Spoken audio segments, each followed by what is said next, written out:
بسم الله الرحمن الرحيم الحمد لله رب العالمين وبه نستعين على أمور الدنيا والدين وصلى اللهم على نبينا محمد وعلى آله وأصحابه ومن تبعهم بإحسان إلى يوم الدين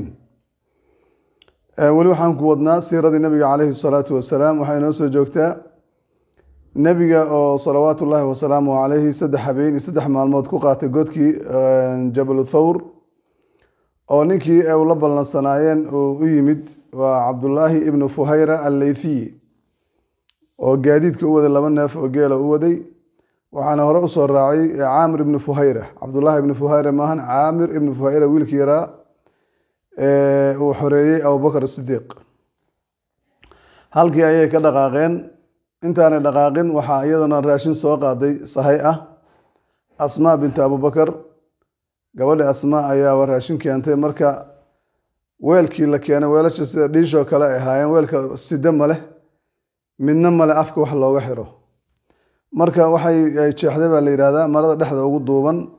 oo nitaaq la yiraahdo dadka qaar gogarad bay yiraahdaan gogarad ma ahan mara waxa jirta dhexda lagu duuban jiray oo aan ahayn khamiiskii ama maradii qofku uu qabay aysan ahayn kii ayay furtay laba u kala jeexday mid afka uga xirtay oo weelkii raashinku ugu jiray bay afka uga xirtay midna sidee uga dhigtay marka waa meesha dood nitaaqeen laga yiraahdo waxa la yiraahdaa xadiis baa jira nabigu yiri calayhi salaatu wasalaam saxadiisana dadka qaar ay buuq geliyaan waxaad leedahay laba nitaaq laba maro oo jannada ah ayaa lagu bedeli doonaa waa gabadha leedahay Asma bint Abu Bakr oo guursan doono Zubair ibn al-Awwam radiyallahu anhu kadib halkii bay ka dhaqaaqayaan afar qof weeye markaan waa nabiga iyo Abu Bakr iyo ibn Fuhayra Aamir ibn Fuhayra Abu Bakr la saaran iyo ninkii hogaaminayay oo jidka macnaha tusayay oo la yiraahdo ninka Arab ugu badiyay ayuu ahaa wadooyinka waa ninka la yiraahdo Abdullah ibn Urayqit al-Laythi korbay ka wareegeen dhulka Banu Mudlaj ayay mareen marka Mudlaj waa qabiil qabaaladii badowda Carabta kamid ahaa dhanka xeebteena jiraan inta Khuzaaca la gaarin waxa u dhaxeeyaan Khuzaaca iyo Quraysh qabiilkaas halkaas uu ka wareejiyay buuraha dushooda marinaya marka meel aan la marin wadooyin ahayn buu marinay ilaa wadooyinka laga raadinaya ayuu mariyay marka Banu Mudlaj oo teendadooda ku sheekaysanay meel teenda oo ay leeyihiin qabaa'ilku waxay iska deganaayeen baadiyo teendo baaduurka loo aadaa wixii masquula teendooyin waaweyn oo maqaar ka samaysan baa baadiyaha uga dhisan halkaas la degan yahay saxaara ayaga marka meeshooda khibaagaas ama teendooyinkooda isaga jira ayaa nin u yimid wuxuu yiri waxaan arkay buu yiri humaag madow oo 3 ilaa 4 neef oo geel ah oo dad saaran yihiin oo meel fog oo xeebta amaraya marka waxaan u maleynayaa buu yiri ninkii ay raadinayso Quraysh inuu yahay saaxiibadii nin Suraaqa ibn Malik la yiraahdaa meesha jooga marka oo waxyaabahaas oo kale ka faa'iideysta marka wuxuu yiri war waa hebel iyo hebel anaa garanayo baadi ka luntay bay raadinayeen buu yiri sheekadu sidoo ku damiyay si asagu ugu guuleysto in nabigu soo dilo ama nolol ku soo qabto calayhi salaatu wasalaam oo uu helo jaa'izadaas weyn ee ah abaalmarinta 200 neef oo geel ah qofkiiba 100 neef oo geel ah ayaa laga rabaa ayaa laga siinaya Abu Bakr iyo nabiga sallallahu wasallam alayhi Abbaar buu dadka la sheekaystay si aan loo tabin tartiib u baxay teendadiisii buu tagay gabar adoon u ahayd wuxuu ku yiri faraskayga kaxe buur yar oo taaga meeshaas gadaashiisa iigee buu yiri halkaas iigee asagina guriga baasha teendada gadaasheeda ka baxay waranka saas uma qaadan hoos buu u dhigay dhulku ku jiiday si aan kor looga arag qof waran wata hadii la arko waxa la maleynayaa in dagaal u socdaniyo dadkan uu ka dhuumanaya qaraabada yihiin si aanay ula helin ayagu aan ula qaybsan dhaqaalahaas faraha badan oo uu filayo faraskiisu sii qaatay waa jidkii uu soo maray meeshii uu soo ceyrsaday nabiga iyo macnaha Abu Bakr iyo dadkii kale la socday wuxuu ka dabiyay nabiga salaad u taagan calayhi salaatu wasalaam iyo Abu Bakr oo ku xirtay oo Abu Bakr uu dhinacyada fiirinayo uu shakisan yahay uu ku soo dhawaaday marka soo faraskii wata marka Abu Bakr uu arkay ninkan soo socda salaada dhexdeeda ku hadlay marka wuxuu yiri rasuulkii alla waa kan buu yiri Suraaqa ibnu Malik waana soo haleelay maaga horena salaada waa in lagu dhaxadlo iyo iska caadi ahayd ilaa markii dambe Madiinada tagay oo la nasakhay ku hadalka salaada kadib nabiga gacmuhu taagay calayhi salaatu wasalaam ilaahay buu bariyay isagoo salaada ku jira ninkii labadii faraskiisii soo ordayay baa dhulka u go'ay inta hore waa Suraaqa faraskii waa marka hore asna uu ka dhacay wuu soo fuulay wuu kala booday mar labaad wuu soo orday haddana mar labaad buu dhulka la go'ay yani lugaha hore jeenyaha dhulka la galaya markii dambe uu kala soo bixi waayay markaasuu qayliyey marka waa ii muuqataa buu yidhi xaaladiina dad xagga samada laga ilaalinaya inaad tihiin ilaahay ii barya buu yidhi waxaa igu ballana inaan waxba idin dhimayn marka sidii waa loo duceeyaa la yidhi kadibna faraskii meeshuu kala soo baxay waa u yimid wuxuu yidhi waxaa ii muuqata xagga samada in lagaa taageeraya maxamedow sala allahu calayh wasalam yani muayadun min asamaa xagga samada wuxuu ka wadaa ilaahay baa ku taageeraya waxaan kaa rabaa buu yidhi waraaq wuxuu la soo baxay maqaar iigu qor buu yidhi ammaan aan ahay markaad qabsato hadhow dhulkan aniga ee badbaadi abubakar buu nabigu yidhi qor inuu Suraaqa ibnu Malik uu yahay aamin inuu yahay oo la nabadgeliyey waa loo qoray waraaqdiisu wuu la laabtay maalintii nabigu Maka furtay maalintaas 8 sano kadib ayuu nabigu ula yimid waraaqdii waana loo oofiyey ballankiisii aamin baa tahay baa la yidhi adiga cid ku taabanaysa ma jirto kadibna wuu islaamay odaygii Suraaqa ah sida la sheegay wallahu aclam marka wuu laabtay markuu ka laabtay nabiga iyo abubakar iyo raggii socday ayuu wuxuu aaday dhankii qoladii baadidoonta dad badan marka meel walba ka raadinaya kuwii ka hortagay wuxuu yidhi dhankan anaa ka imid biri cid i jirta ma jirto meelaha kale ka raadiya marka isaga wuxuu u noqday ilaaliyo u noqda markaan subaxii hore isagaa raadsanaya gelinka dambena isagii baa difaacayay waana fadliga ilaahay baa nabigiisa ilaalinaya calayhi salaatu wasalaam waa socdeen nabiga iyo abubakar iyo dadkii kale la socday cabaar dhowr cisho markay soo socdeen bay waxay yimaadeen baadiye meel baadiye ah raashinkiina ka dhammaaday iyaga laftigooda meel habar islaan baadiye degan oo umu macbad la yidhaahdo oo haweenkii khusaaca ka mid a qabiilka khusaaca la yidhaahdo oo teendho yar gurigeeda hoos galbeedkiisa fadhida oo sida ragga u garwaxsan jireen maagii hore saas mare isugu xirtay oo macnaha fadhida iyadoo garwaxsan macnaha go' baa lasoo qabanaya qofka sida kale u asturan yahay si raggii bay u fariisanayaan oo go' saas loo soo laabaya jilbaha lagu soo jilba xirka gale umu macbad teendhadeedii bay yimaadeen waa salaameen waa soo dhaweysay waxay yidhaahdeen wax la cuno ama la cabo noo sheeg waxay tiri wallaahi weligeen bay tiri anaga dadka martisoorka ku fiican baana laakiin sanadkan waa abaar arigeennana waa ari abaahan abaartii bay maaragtay ku jiraan wax caana iyo wax cuntaa midna ma haynay tiri ri marka caata oo dhiban baa guriga meesha dulaadkeeda ku xiran markaasaa nabigu weydiiyey calayhi salaatu wasalaam tan caana miyay leedahay buu yiri way qosasho waxay tiri tan inay caana leedahay iska daaye tabardarra ariga ka reebtay waa socon weyday markaasuu nabigu wuxuu yidhi calayhi salaatu wasalaam ma noo idmaysaa inaan lisanno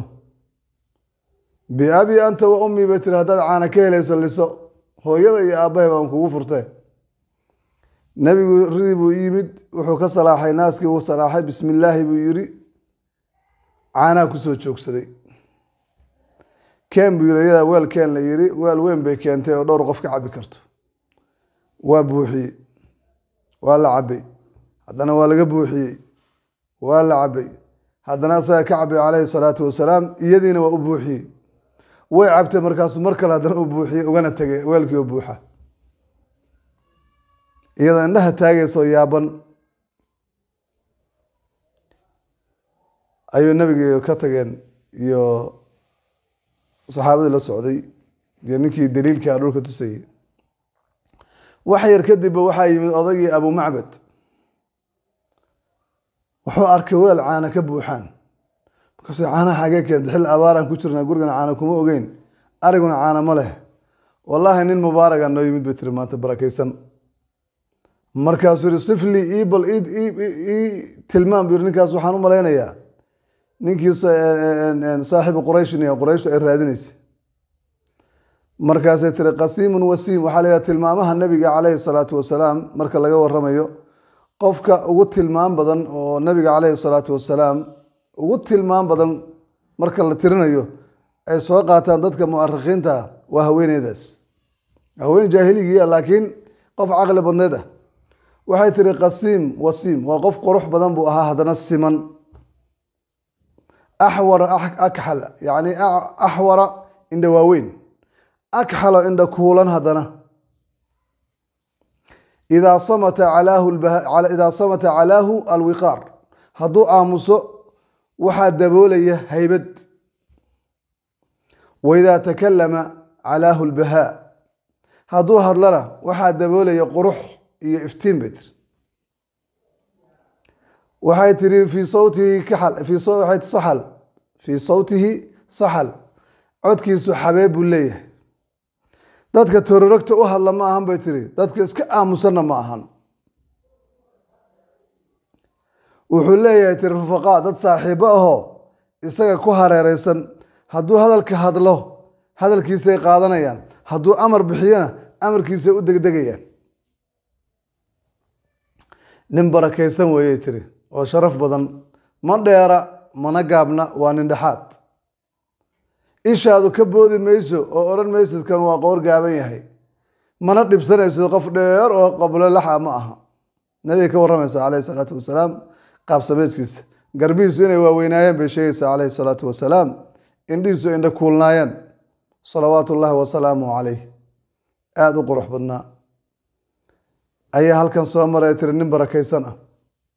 markaasuu yidhi wallaahi wax badan baan raadinaya inaan ninkaa la saaxiibo yidhi waana sameynaya inaan la saaxiibo ka daba tegayaa buu yidhi marka qisada abu macbad halkaas iyo umu macbad meel dambe kumaan arag inay waagii dambe islaameen oo ay soo guureen oo madiino soo degeen baa dhici karta wallahu aclam qabiilka khusaaca la yidhahdana waa qabiilkii ugu roonaa nebiga ugu taageero badnaa weye calayhi salaatu wasalaam xataa kuwooda jaahiliga ah waagii dambena waaba xilif bayba nebiga la noqdeen oo sababtii maka lagu qabsan doono khusaaca sabab u noqonaysa waana u tegi doonaa insha allahu tacaala 15 maalmood ayay socdeen nebiga iyo abubakar iyo dadkii la socday 15 cisho markay kusoo dhowaadeen magaalada madiina ayay wadadii weyneed kusoo dhaceen marka magaalada laga soo gelayay intii ka horeysa qardajeex buuraha ayaa la marayay oo ciddi kastoo soo ceyrsata aanay haleeli karin meelay mareen buurta dhagaxa aana raadka waa ku qarsooma meelihii marka la mari jiro dhanba ma asama ninkan uu dhulbu mariyey cajiiba nin wuxuu ahaa maahir ah aada dhulka u yaqaanu ahaa ibnu urayqid waxaa ka hor yimid marka safar shaam ka yimid oo uu ku jiro zubayr ibnu alcawaam waa muslim waa nabiga eedadii baana dhashay calayhi salaatu wasalaam safiya bintu cabdilmutalib baa dhashay zubayr baa marka arrintii looga warramay nabiga meesha isku arkeen in lasoo hijrooda ogaaday hadiyad buu siiyey nabiga khamiis cusub oo aada u cada qurxoon ayuu yii rasuulkii allah markaa madiine galayso kan ku gal hadiyad qurux badan bay ahayd nabigu markuu soo dhowaaday marka maalin walba dadka reer madiine way maqleen nabiguna soo baxay dhan uu ka soo gelayana lama yaqaan waa la wada sugayaa mid geedaha qaar fuulaan qaar aataamaa guryaha dhaadheer ee dabaqya lahayd madiina ayaa fuulayeen qaar meel xara la yidhahdo laba xarateyn bay udhexaysaa laba buurood oo magaalada madiina dhexdooda ku taal laba buurood bay qaar fuulayeen maalin walba halkaas sugaya marka gelinka dambe la gaaro iska soo noqon jireen rasuulka allah la sugaya maalinta dambe nin yahuudiya oo saaran sida rasiirku qorayaan yahuud baa deganeed magaalada madiina 3 qabaa'il oo yahuud ah oo kala ah qaynuqaac banu nadiir iyo banu qurayda waana u tegi doonaa ayaa la deganaa aws iyo khasraj carabtan la deganaa marka iyagoo qalcado waaweyn oo u wada xiran bay lahaayeen aada u dhaadheer mid ka mid ah marka kor ka arkay yacni dharka markuu qofku meel saxaaraa meel fog ka soo socdo saraab waxa la yidhahdo dhandabangaalle waxa la yidhahdo kale wuxuu noqonayaa qofkii sidii yani muuqaalkii oo fog baa usoo muuqday markaasuu qayliyey yaa bani qayla waxaa la isku yidhaahdaa aws iyo khasraj waa yimid buu yidhi saaxiibkaas sugayseen waa yimid markaasa hal mar la fiiriyo la wada arkay magaaladii oo dhan baa soo dhaqaaqday جاء رسول الله عليه الصلاة والسلام نبي إلهي بيمت نوال بهوب كودي قبائل هذا هوب كقفل هوب كيسو الله صاب حي سمو جيو قبيل النبي قرب تاجرنا يهين صلوات الله وسلامه عليه مقالن سوقلين أيوه وحو كل أقول له هذا دنك مديك قباء ميل يرى هذا أو مقال دولات كذا أو بني عمر بن عوف شوف اللي هذا أنصارته يدقيهين أيوه كل هذا halkii baa odayaashii ugu yimaadeen dadkii ugu yimaadeen lagu sar salaamay wali magaaladii weyneed ma gelin sallallahu alayhi wasallam maalmo meesha deganaa masaajid buu ka aasaasay masjid quba baa hadda loo yaqaanaa awwal masjidin usisa ala taqwa asaga lagu fasiraa dadka qaar dadna waxay yiraahdeen waa masaajid kale ee nabigu ka dhisi doono magaalada madiina alayhi salaatu wasalaam dhowr maalmood buu halkaa joogay xaggii magaalada maka markaa u noqono magaaladii maka النبي كسرت عليه الصلاة والسلام قريش وكقوستين إن النبي هلان إلهي النبي سبب البادي صلى الله عليه وسلم علي بن أبي طالب وحي دائما أمانة وهيي والنبي كرب الله ما يبصر لما يستقول لقطس صعبة سفي عنبو وحالي عجيز وديك كفر يستبو يمد سوسو لويني بورا وسو لويني فرسي جديد منا ما يسمى هذا علي بن أبي طالب رضي الله عنه دور عشان كذب وكذب يمد النبي قباء سوى ولي النبي قتشوغ أي يمد أن قودي واحد كلو آدو قيلي أبو بكر أبيه أبو قحافة أضل اللي يرادو إنه عند لقاء أسماء قودي واحد كورة مسوحة تروح النجور يري مالك ودم بيدك كرتك أبيه وسكر من الله ودك كرتك أب مال بنور ربيتر أوي بالمالك مركو حيتر أضيق ناس كأمسيان ربيت لقى حام بينتين سوق عضي أو مركو ضبوا شيء بيتر تابا مالك واكن ذهب وقديسه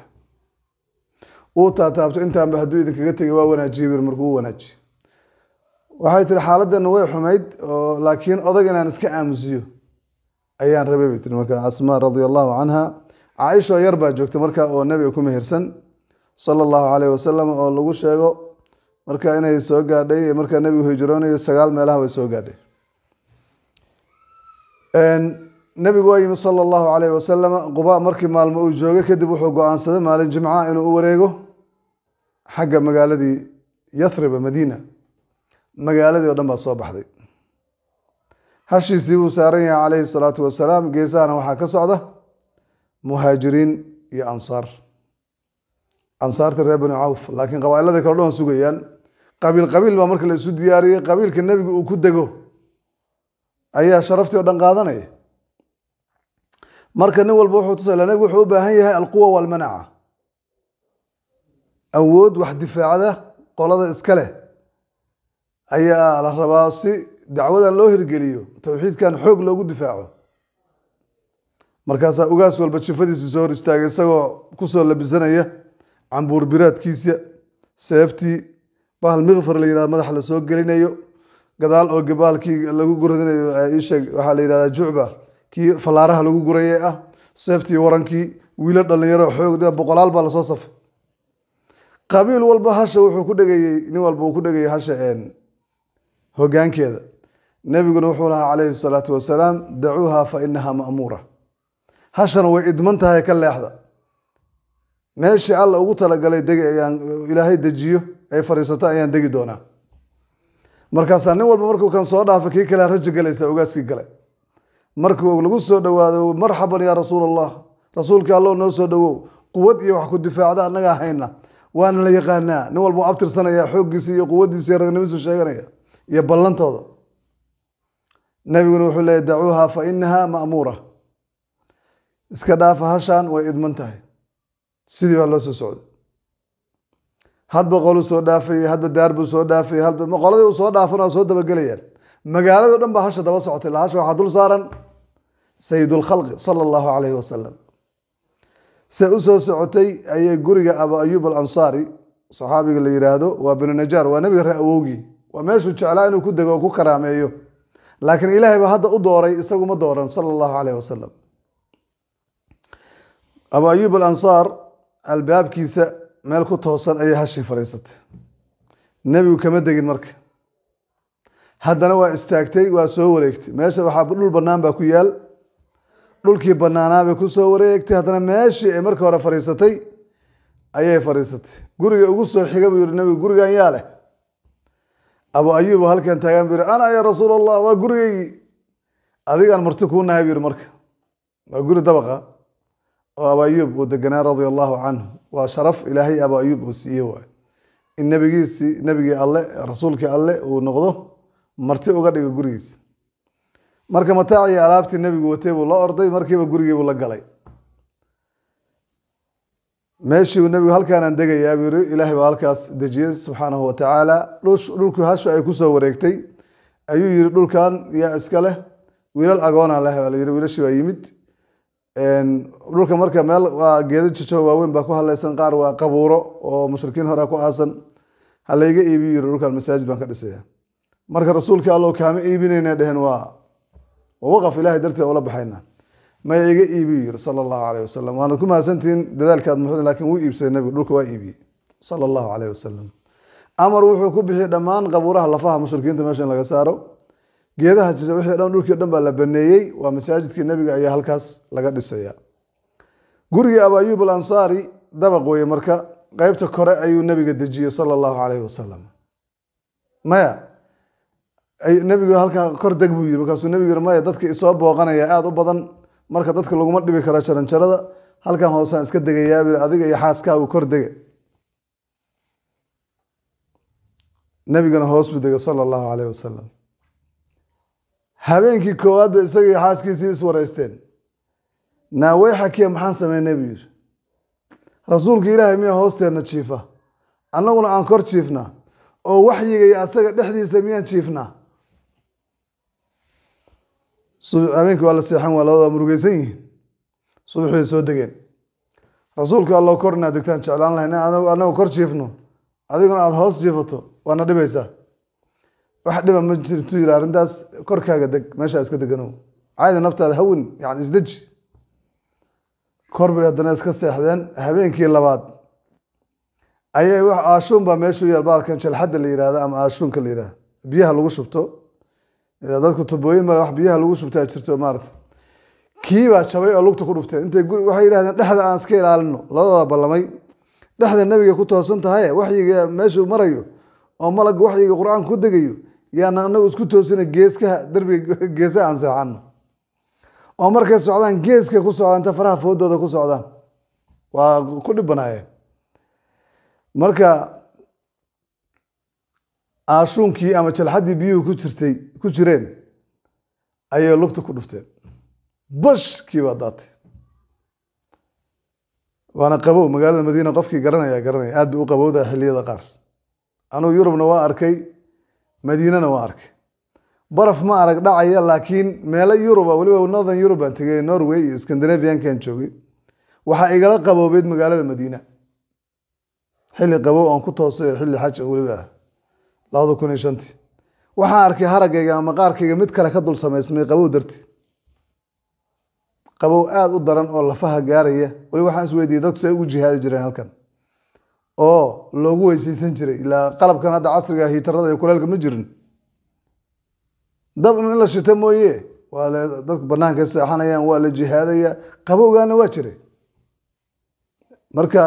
qabowgaas madiina qabow daran bay leedahay dadka way garanayaan reer madiina ama dadka tagay طبعا ده حلي كان كنت حلي آد قبوها حلي كلا كلال ما نعرق النبي عليه الصلاة والسلام أي كبقين بيه إنه كسر داتان مرك بسطة أي هيستين هو نيين بيه كو عليين أو كو قلتشين وحل هو نيين ماله